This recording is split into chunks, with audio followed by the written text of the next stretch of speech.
Nongeye kubasuhuza aho muri hose nizere ko amahoro y'Imana akomeje kuba yabana namwe. Mu by'ukuri bajya bavuga ngo niba ushoboye kurira urire kandi nabwo niba ushoboye no guseka useke kuko ni ibintu bibabaje cyane. Mu by'ukuri gayizi uyu musore muramuzi neza cyane bamwita William, ni umutikitoka wa danje ndetse no kuri YouTube.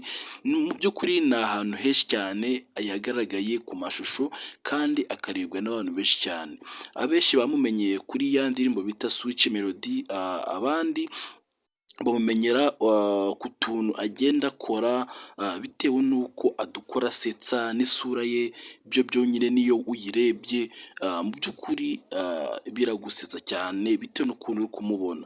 Noneho yifitiye inyahano wagira n'iy'urutozi kubera ko uyu musore ubundi kugira ngo akore ibintu bya TikTok ngo kugira bimuhire n'ubusanzwe ataraba umutikitoka, umuntu biramurebwa akisekera bitewe n'ukuntu ateye mu maso.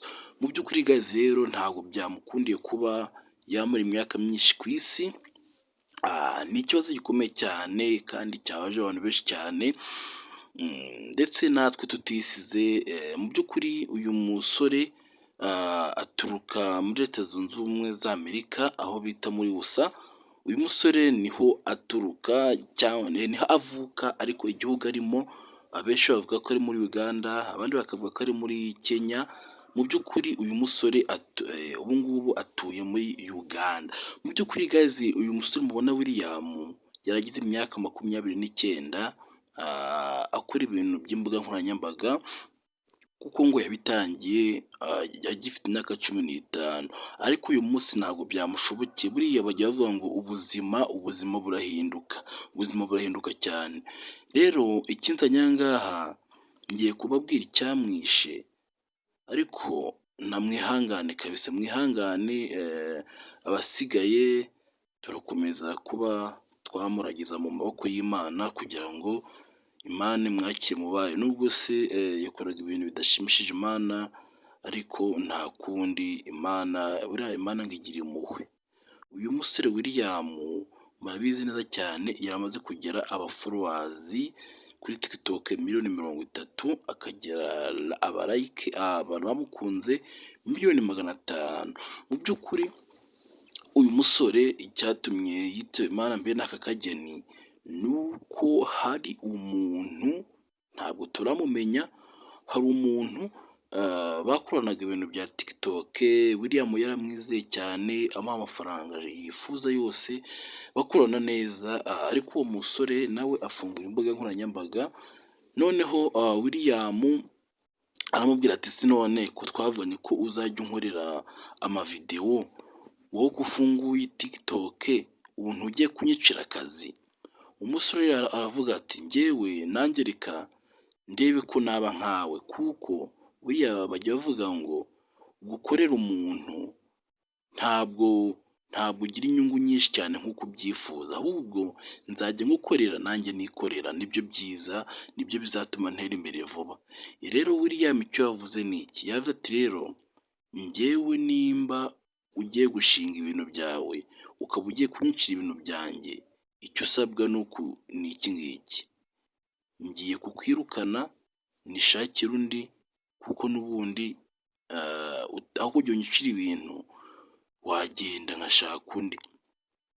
William icyo yakoze ni iki ngiki: yahise amwirukana, azana undi mutipe ngo bajye bakorana ibintu bya TikTok. Muzanamubona, ni umutipe musha usa nk'aho ari muremure, muzamubona. Noneho akimwirukana uwo muntu icyo yakoze ni iki ngiki: yagiye, kuko nawe yari afite amafaranga menshi cyane, kuko William yaramaze kumukiza. Bariya bajya bavuga ngo umuntu ukiza amaso akayagukanurira. Ibaze gukiza umuntu ukamugeza ku cyari cyo, yarangiza kubera ko nyine uba waramuhaye inoti nyinshi cyane akagutegesha, nyine akakwicisha. Erega iyo ufite amafaranga nta kintu udakora. Rero William uwo muntu yamwicishije, n'icyo yari agamije nyamukuru ngo yarashaka gutwara imbuga nkoranyambaga za William. Nicyo cyatumye ngo amukindura mbe n'aka kageni. kuko icyo yashaka kwari ukugira ngo amukure ku isi, akoreshe imbuga nkoranyambaga ze yisanzuye, amafaranga yose ajye ayatwara.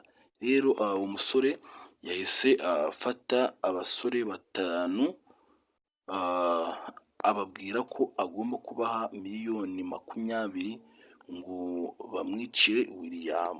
Rero William ntabwo byatinze, abo basore batanu baje bamubwira ko bamufana, bamwivugishaho neza. William arateka arabagaburira mu by'ukuri, ariko bafite icyo bagamije. Nyuma baje kuba bamwataka, bamukubita igisongo cyo mu mutwe. William ategarama aho ngaho. None muri iki gitondo batubwiye amakuru mabi cyane, amakuru kuko burikira icyo gihe William yaratabaje, ibyo byose birukanka, ariko abaturage baza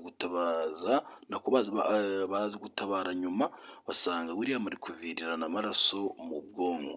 None bamujyana ku bitaro, baramuvura, abaganga batanga icyizere ko agomba gukira, ati ahubwo ngo ari no gukira, atangiye no gukira. Ariko nyuma William yaje kuba yitaba Imana. Abenshi twe twari tuzi ko ararokoka, ariko ntabwo byamushobokeye. Guys, rero ngayo nguko nuko nguko bimeze, gusa nyine mwihangane nkuko natwe twihanganye. Icyiza muri ibi ngibi, hari abavuga ngo William ngo yadususurutsaga, ubu ngubu ntizongera kudususurutsa. Mu by'ukuri William avukana n'abasore batatu, bose basa, bose basetsa. Mu by'ukuri nibo bagiye kujya badususurutsa, nibo bajya gufata iyo TikTok ya William ngo bayikoreshe, kubera ko n'ubundi William ngo hari igihe buriya njye mbibona ku bajura cyane. Umujura aragenda akiba azi ko ikintu aragikukana, bikarangira afashwe, kandi nicyo kintu ntakijyeho. Rero urabona William icyo bamwiciye ni TikTok ye, kandi n'uwo muntu watanze amafaranga menshi cyane kugira ngo bamwice, none iyo TikTok ntabwo ari we uzayikoresha, kuko n'ubundi barangije kumufata, bamufashe isura, RIB iramushakisha, none yamufashe, kumva agiye gukatirwa igifungo cya burundu. N'ayo ma TikTok yarashaka ntayarabona. Ayo ma TikTok rero arasigarana barumuna ba William. Mu by'ukuri rero mwihangane kandi mukomere, ariko ntaribagirwa, uri kunyumva kano kanya, niba ushaka gukina filime, nyandikira 0790300842. Mu by'ukuri ariko nubwo se twamamaza, birababaje cyane, birababaje, kandi mukomeze mwihangane. Amahoro y'Imana akomeze kubana namwe. Sawa sawa, ciao ciao.